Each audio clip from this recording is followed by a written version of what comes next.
لكن أن تتخيل عزيزي المتابع إن كل الحماية دي عشان الجهاز الصغير الصعلوك ده، لو ما عملتش كده ممكن يحصل لي حاجة بجد في صحتي.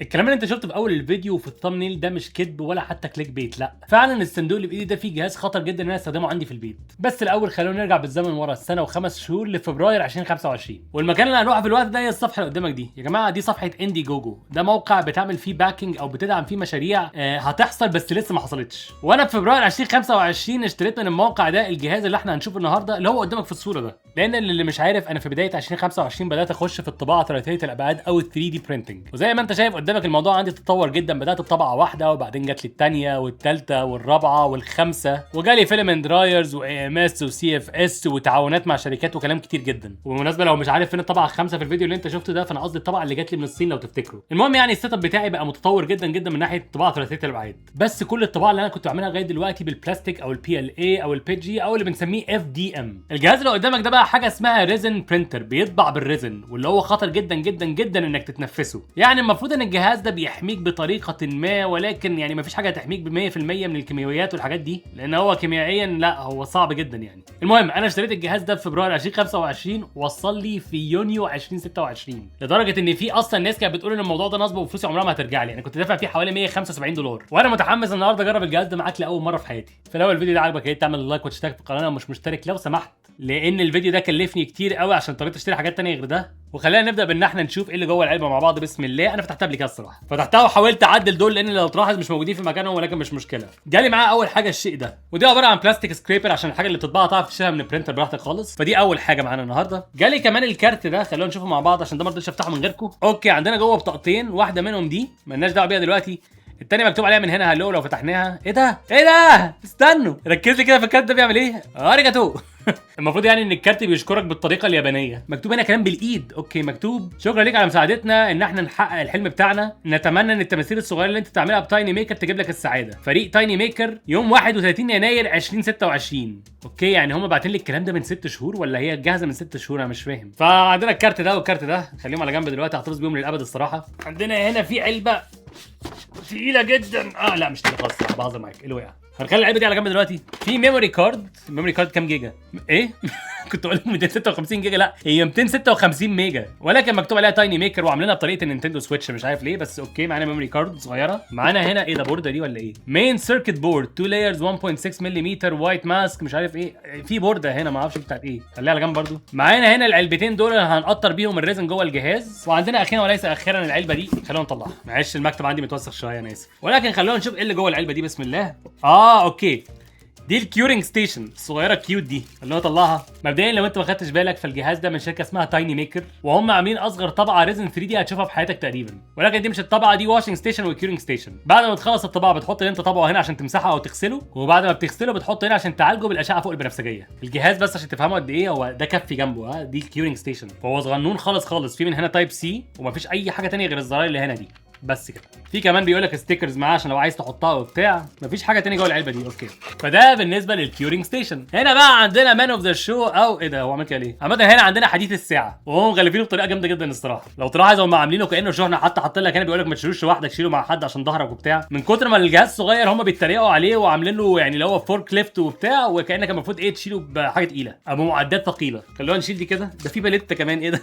وخلونا نشيل دي كده بالشكل ده. اوكي فده المنظر.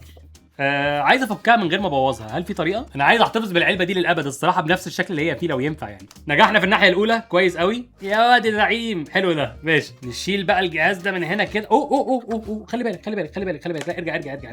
خلوني اعمل كده عشان اوريكم ايه اللي حصل. انا شلت دي فالجهاز كان تحتها بالظبط، شايفين اتفك ازاي؟ فهي كانت كده وانا فكيتها كده فاهمين؟ فهي بس الجهاز جواها. ده الجهاز اللي بنطبع بيه. دي يا جماعه البرينتر كامله، هي دي بس خلاص كده. مش خفيفه قوي على فكره، 600 جرام فعلا، ولكن ده شكلها من فوق. بتطبع جوه هنا والزراير عندك هنا وبس، مفيش حاجه ثانيه ممكن اقولها يعني. هو بس مكان الميموري كارد من الناحيه دي، واعتقد اليو اس بي هيكون ورا اللزقه دي وخلاص. هو ده اللي فيها يعني. في حاجات ثانيه جوه البتاع، خلينا نشوف ده ايه. دليل استخدام مع ستيكرز، كيبل تايب سي، واخيرا وليس اخيرا هنا عندنا الان كي. ايوه انا كنت عايز اعملها بالشكل ده لان شكلها عاجبني كده الصراحه، مش عارف انا تافه ولا ايه، قولوا لي والله، بس شكلها عاجبني جدا الصراحه. وخلونا بقى نبص على الجهاز ده مع بعض. تايني ميكر من هنا، خلونا نفتح الاستيكر اللي عليه من فوق. بس اديني فتحتها اهو. عندها هي مكتوب تحذير، الكفر ده بيمنع 98% من الاشعه فوق البنفسجيه، ولكن الريزن حساس جدا، فحاول تتجنب ان انت تكون قريب من الشمس. دي حاجه لازم تحطها في بالك، لازم تقريبا تطبع في اوضه ضلمه او حاجه زي كده. والله انا هسيب التحذير ده عليها من هنا. في تحذير تاني ورا هنا، استخدم حاجه انت واثق فيها بتديك 5 فولت 2 امبير، عشان لو الكهرباء باظت كتير ممكن تبوظ الكواليتي. اوكي لا نشيل دي بقى كده. وعندنا هنا فعلا التايب سي اللي قلت لكم عليه. انا متحمس قوي والله وانا ساجل الفيديو ده لان الجهاز مستنيه بقالي كتير. اتمنى تكونوا متحمسين معايا وتعملوا لايك. خلونا نفتح كده. بسم الله، ده ملزوق مليون مره. استنى، ايه ده كله يا عمي؟ واوكي دلوقتي ممكن اعمل كده ونشوف الجهاز نفسه. عندنا من هنا في بلاستيكيه بيقول لك افتح كده وكده، فخلونا نعمل كده بالشكل ده. ايوه، فك لي المسمار ده وفك لي المسمار ده وطلع لي دي. حلو، وطلع لي كمان دي وطلع لي كمان دي. اشرح لكم بقى واحده واحده. مبدئيا ده البليت اللي احنا هنطبع عليه. اعتقد ده هيخليكم تعرفوا قد ايه حجم الطباعه هيكون صغير جدا. اوكي انا فكيتها من البلاستيك اللي كان حواليها، ودي البيلت بليت يا جماعه، بمعنى ان الطباعه اللي هنعملها كلها اخرها المساحه دي. ممكن اطبع في الحبه دول بس، فاهم؟ لما اقول لك دي برينتر صغيره، لا هي صغيره قوي. وعلى حد علمي عشان استخدمها بجيب دي كده وبجيب دي كده واروح حاططها هنا بالشكل ده، ولا ازاي؟ استنوا.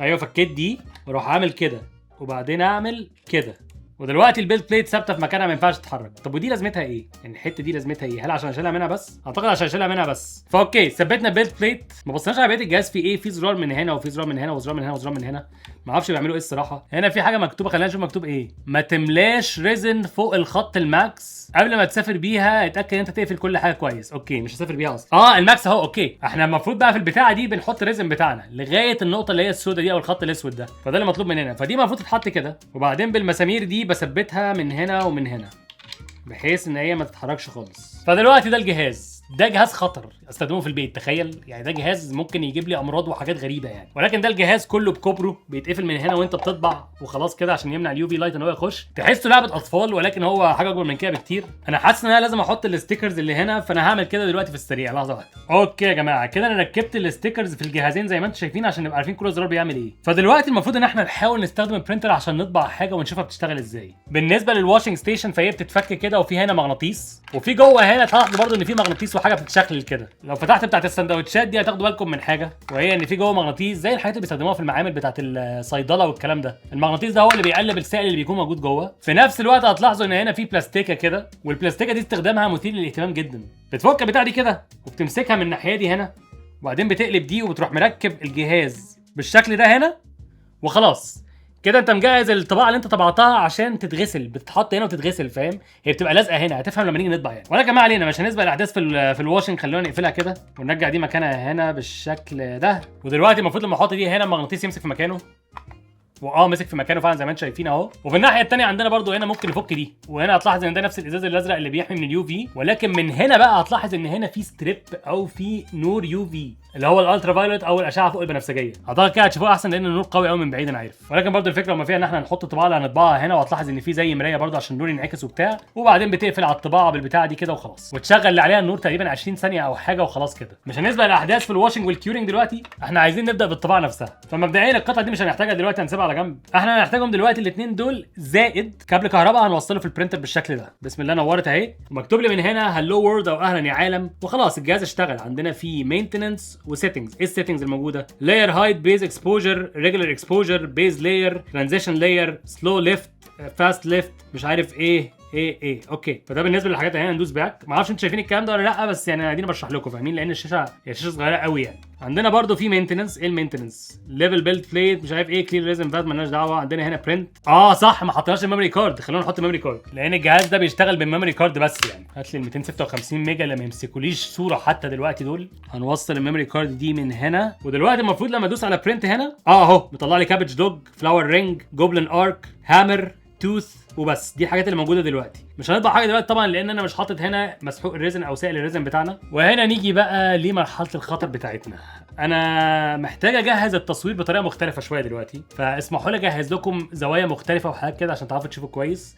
وارجع لكم تاني. انا ليه حاسس ان انت هتقولي بعد كده اصور المنتجات والحاجات بالطريقه دي؟ بصوا الكاميرا اللي من فوق حلوه ازاي يا جماعه. ده المكتب بتاعي على فكره، المفروض المكتب بتاعي خشب بس حاطط عليه ماوس باد عشان ما يبصش، واعتقد كمان انت شايف من الزاويه دي قد ايه المكتب نضيف جدا جدا عشان انا محافظ عليه. بس ده مش موضوعنا، الزاويه دي مهمه جدا بالنسبه لنا عشان دي اللي هتوريك استخدم الجهاز ازاي. ودلوقتي احنا المفروض نشيل دي كده بالشكل ده ونسيبها هنا، وهنفتح واحده من الازايز دي لان هنحتاجها جدا جدا جدا الفتره الجايه. واللي بيكون شكلها عامل كده بعد ما نطلعها دي مجرد ازازه صغيره عشان تملى بيها كده، فاهم؟ يعني لان انت المفروض تملى قليل قوي، مش لازم نستخدمها، بس يعني قلت افكها نبص مع بعض عليها وكده. هنسيبها هنا برضو دلوقتي. ودلوقتي نيجي لاهم حاجه معانا في الفيديو، وانا عارف ان انت تحس ان هي افوره، ولكن اللي عندي هنا ده حاجه اسمها ريزن. ده السائل اللي هنستخدمه عشان نطبع. دي الشركه اللي عاملاه، وده المفروض ان هو ووتر واشبل ريزن، يعني بيتغسل بالميه عادي. ولكن جدير بالذكر ان معظم الريزن اللي انت هتشتريه او هتلاقيه بيتباع في اي حته محتاج ديترجنت او محتاج كحول بنسبه 99% عشان تغسله، لازم تغسله. وعشان تصدقني في قد ايه هو خطر، كل دي يا جماعه تحذيرات قبل ما تستخدمه. بيقول لك البس جلافزات وماسك، واطبع في درجه حراره ما بين 25 و30، واغسل ايدك بالميه والصابون، ونظف مكان كل حاجه كويس. اوعى تشربه، ابعدوا عن الشمس، ابعدوا عن الاطفال والحيوانات، ابعدوا عن الحوامل. حرفيا مكتوب هنا ان هو مؤذي وممكن يأذي الطبيعه وممكن كمان يأذي صحتك، الثلاثه موجودين. انا عايزك تفهم ان فيديو النهارده فيه حاجه ممكن تأذيني بكل الطرق دي، فاحترم نفسك واعمل اللايك.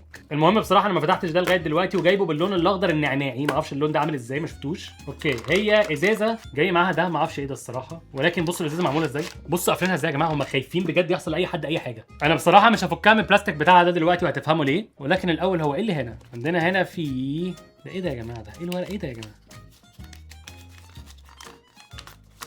ما اعرفش ده ايه الصراحه، لان انا اول مره استخدم البتاع ده. لو حد يعرف ايه ده يقول لي. ورق عامل زي ما يكون فلتر او حاجه، ما اظنش ان انا هحتاجه، ما اظنش. ودلوقتي بقى نيجي بقى للحاجه اللي هتخليك تحس ان انا ببالغ او بافور، ولكن اول حاجه لازم نعملها، عندي جوانتي هنا، ده اللي لقيته بصراحه بريحه الفانيليا، ما اعرفش ازاي، خلونا نشمه مع بعض. اظن ان ده كجوانتي كفايه يعني. في ازرق واخضر، اخضر ايه قصدي، اصفر سوري. ريحته فانيليا ازاي بقى؟ ايه ده؟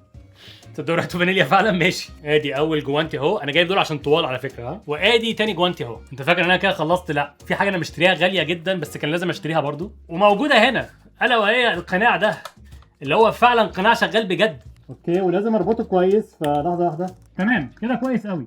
طبعا صوتي هيبقى مكتوم، بس انا اسف جدا، لازم يبقى كده فاهمين، عشان بس ايه ما اموتش يعني، فاهمين؟ والله ما عارف انت سامعين قد ايه. انا شديته باقوى حاجه ممكنه، بس الفلتر ده يا جماعه لازم تستخدمه زي ما هو كده، مش بتستخدم اي فلتر وخلاص، لازم فلاتر معينه. لك ان تتخيل عزيزي المتابع ان كل الحمايه دي عشان الجهاز الصغير الصعلوك ده، لو ما عملتش كده ممكن يحصل لي حاجه بجد في صحتي. فخلونا نرجع الجهاز ده مكانه هنا تاني بالشكل ده. هنشيل دي بقى، واللي هنعمله دلوقتي ان احنا هنفتح دي مع بعض. فبسم الله الرحمن الرحيم. بالمناسبه انا بعد التصوير هطلع من الاوضه حوالي 12 ساعه ولا حاجه عشان تهوي ها، لان ده خطر افضل مع الاوضه في نفس اللكاليا. بسم الله الرحمن الرحيم. مكتوب من هنا ووتر واشبل ريزن، فوتو بوليمر ريزن، منت جرين 10 كي، ينفع مع كل 3 دي برينتر. يا رب ينفع بس مع البرينتر بتاعي عشان الارقام دي غير الارقام اللي عندي خالص. انا زي ما قلت لكم لسه مش فاهم قوي. وفي ايه ده؟ لحظه واحده، هو ده منتهي ولا ايه؟ ليه في تاريخ انتهاء من شهر واحد اللي فات؟ انا لسه مشتري من يومين والله. ما علينا، ان شاء الله ما يكونش منتهي. خلينا نشوف. انا بفتحه اهو، بسم الله بسم الله بسم الله. اوريدي قاعد جوانتي على فكره. خلوني افتح دي كده الاول دلوقتي، تمام، عشان احاول اصب على طول مباشره من هنا لهنا لو عرفت. لحظه واحده، ركزوا بقى معايا كده. ايوه ممتاز، انا صبيت ما يكفي بالظبط. اقفلهولي بقى بسرعه، حط لي دي بالشكل ده كده، واقفل عليها. معلش اللي وقع ده انا اسف. اوكي قفلت عليها بالكامل كده، صح؟ اوكي قفلت عليها بالكامل كده. ودلوقتي هنحط دي هنا، فكده يفترض ان انا في امان تقريبا كده، مش هيحصل لي حاجه على ما اظن يعني. ودلوقتي انا فاهم ان انا ادوس على الصح اللي هنا دي، واختار مثلا الطباعه دي اللي هي اسمها كابج دوج او الكلب الكرومبا. هندوس نيكست. بيقول لي هياخد ساعتين الا 10 دقائق عشان يطبع الكلام ده، فهقول له ستارت. والمفروض ان هو دلوقتي هيبدا يطبع الكلام ده زي ما انتم شايفين. هي بدات تنزل شويه شويه، بصوا استنوا اجري لكم شويه عشان تفهموا.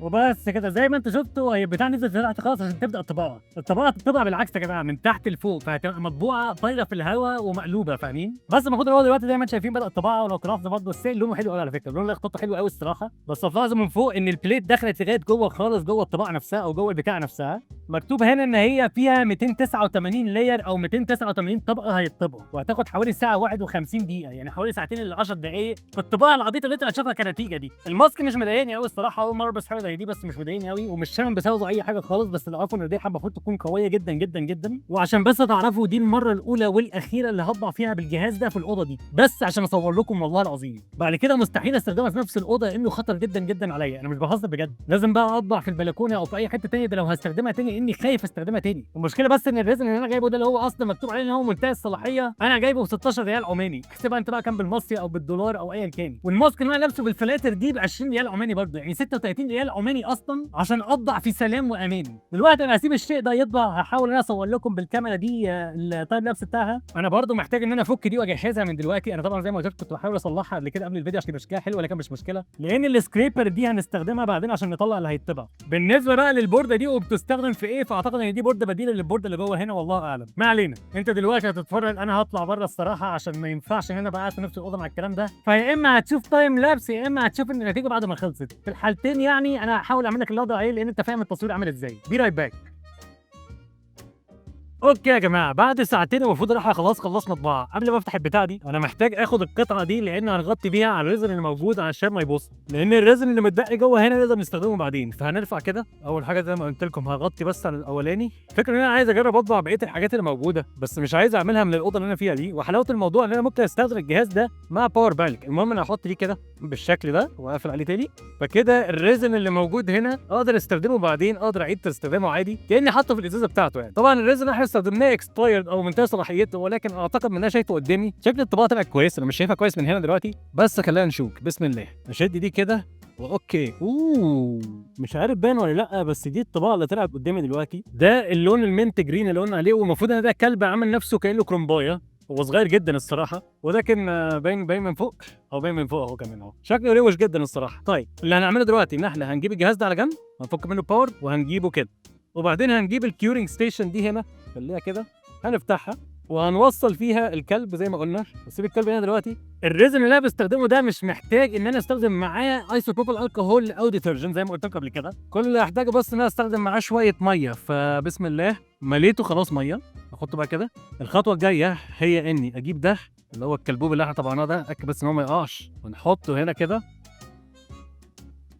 نقفل عليه كويس. هنوصل الكهرباء بس في الجهاز، ويفترض بقى دلوقتي يعني المفروض يعني لما ادوس كده دلوقتي الميه اللي جوه بتلف، يعني الميه اللي جوه هنا بتلف. بحاول اوريكم بطريقه احسن شويه، لحظه مش باينه قوي بس المفروض ان انا دلوقتي بعالج البتاع ده، بغسله او بنضفه. حتى الميه لونها اتغير شويه. مش محتاجين نعمل كده كتير، بس اللي مش عاجبني في الجهاز انت لازم تفضل دايس، فاهمين؟ انا طبعا الكلام ده كله بتعلمه معاكم كده وانا معاكم في الفيديو، انا ما اعرفش اي حاجه، فادينا بنجرب. فكده فعليا انا مش مضطر استخدم الماسك على ما اظن، بس انا مش هعمل كده. يعني انا اطلع بس ده كده. هات لي بقى الميه دي على جنب، انا خايف منها بصراحه عشان هي برضو مسممه دلوقتي بالنسبه لي. يقفل لي عليها عشان هدلقها بعدين. خلونا ننشف المكان بس كويس شويه. اوكي دلوقتي عايزين الكاستيك سباتشولا اللي كنا طلعناها قبل كده لو تفتكروا. المفروض اعمل كده صح ولا ايه؟ اهو اتفكت على طول. اوكي اهي. فالبليت دلوقتي هنسيبها على جنب برضو.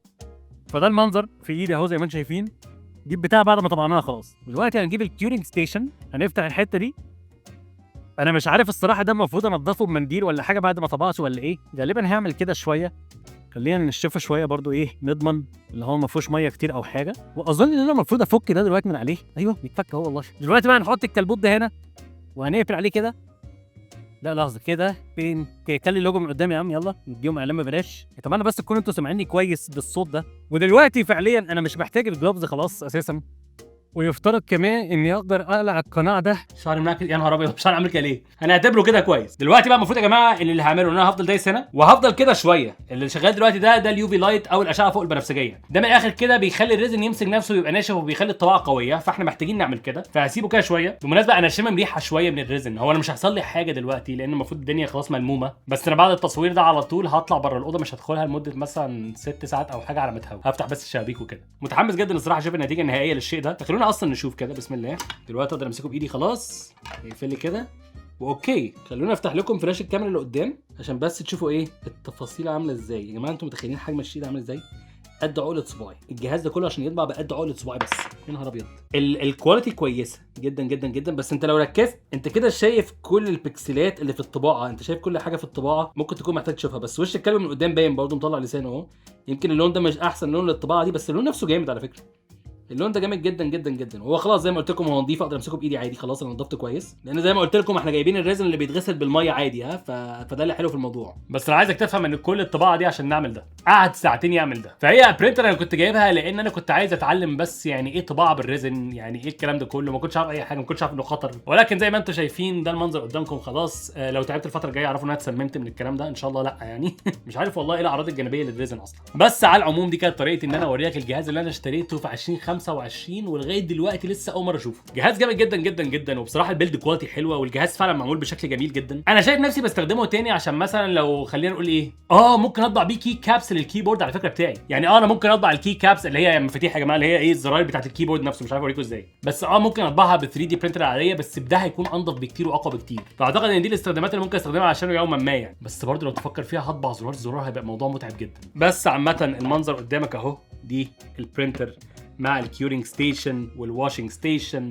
والكلبوب والسباتشولا. الريزن طبعا اللي جبناه اللي كان غالي جدا جدا جدا، واللي اصلا منتهي الصلاحيه، هتخانق مع الراجل بعدين والله. بس اهم حاجه ان هو بيتغسل بالميه، فدي حاجه حلوه يعني. وبالمناسبه دي حته ريزن كانت موجوده تحت الكلب كسبورت كدعم دي عشان ما يقعش. واعتقد ان انتوا شفتوا ازاي بيطبع من تحت لفوق. الموضوع ده بالنسبه لي غريب جدا على فكره. ما اعرفش البتاعه دي بتشتغل ازاي يعني، ما اعرفش اصلا كطباعه ايه اللي بيخليها تطبع. على حد علمي ممكن تكون مثلا بتسخن البليت فبينشف الريزن او حاجه، بس هو شبه ما استخدمش ريزن اصلا يعني. وعلى العموم برضه عشان اريحكم، اللي انتوا شايفينه قدامكم ده عباره عن حاجات ثانيه انا طبعتها برضه بنفس البرينتر عشان بس نجرب كل المودلز اللي موجوده في الجهاز، وهم تفاصيلهم حلوه الصراحه وشكلهم حلو جدا جدا، واللون اللي انا مختاره للريزن جامد قوي الصراحه. بس كاحمد مش عارف استخدم البرينتر ده قد ايه كتير، فاتمنى تكونوا استمتعتوا معايا بالفيديو ده. ادينا جربنا حاجه مع بعض بس كنوع من انواع التغيير يعني. الفيديو ده انا عامله للناس اللي بتحب التكنولوجيا والحاجات الغريبه دي. في الاول الفيديو ده عجبك يا ريت تعمل لايك وتشترك في القناه لو مش مشترك، لان الفيديو ده كلفني كتير قوي. انا ممكن اقول لك الفيديو ده كلفني كام بالمصري. البرينتر دي والواش كيور ستيشن والحاجات اللي جت معاها كلفتني بالظبط 8000 جنيه مصري. ازازه الريزن دي اللي عامه المفروض مع البرينتر دي تقعد معايا يمكن مثلا بتاع 5 سنين ولا حاجه لو مش هتبوظ يعني. هي اكسبايرد ومنتهى صلاحيتها، بس اللي فهمته ان انا ممكن احطها في مكان ضلمه ويكون ناشف ومش هتبوظ مني خالص. الازازه دي كلها كلفتني 2000 جنيه مصري، والماسك ده مع الفلاتر بتاعته كلفني حوالي 2500 جنيه مصري، يعني التوتال 12500 جنيه مصري. فالفيديوهات بتاعتي يا جماعه بتكلفني جدا والله، وانا مش بعملها عشان اعمل فلوس، انا بعملها عشان عايز اعملها وخلاص. كل اللي بطلبه منك لو الفيديو عجبك تعمل لايك وتشترك في القناه مش مشترك، وتقول لي رايك في المحتوى اللي زي ده،